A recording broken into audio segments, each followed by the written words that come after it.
We thank our witness from the State Department and our panel of private witnesses for being here today.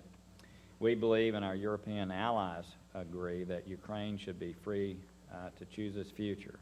Ukraine can, over time, be like its neighbor Poland. Ukraine has a number of resources and educated and determined people. Most Ukrainians, as the Secretary knows well, want to be a part of a united, free, and prosperous Europe.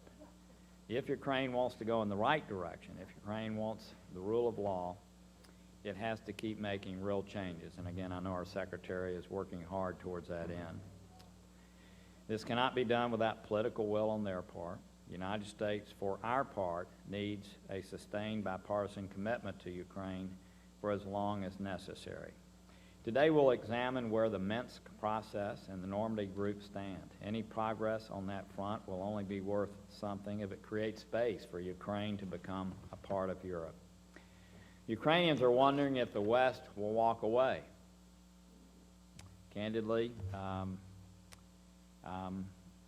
have concerns about our real commitments to Ukraine and the length of time that a real commitment will be sustained.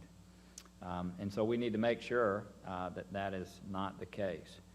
Ukraine's leaders are enacting key reforms, but they will also be judged on how they address corruption. We and our allies will be judged on what we do now and over the next decade to support Ukraine.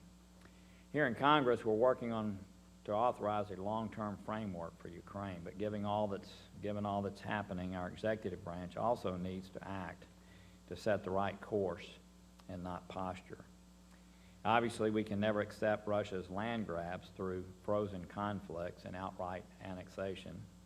We need to be prepared to invest resources and put significant effort behind that. A reformed Ukrainian economy needs to be fully engaged with the West so that it can grow and withstand Russian pressure. We obviously need to be firm and reinforce Ukraine's economic and political reforms, including decentralization and punishing corruption. And we need to ensure that all Ukrainians, including Russian speakers, benefit from Ukraine's democratic future. We need to make sure that we're assisting and training and supporting Ukraine's military and security forces.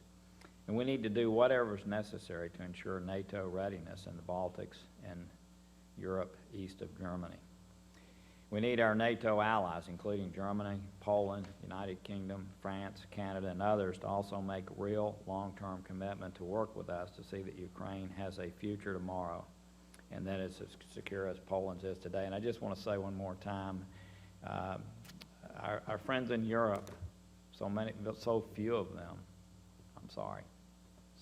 them are honoring their basic NATO commitments.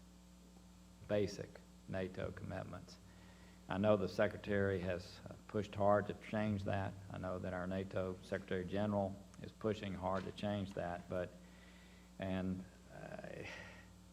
we continue to be, our nation, the provider of security services.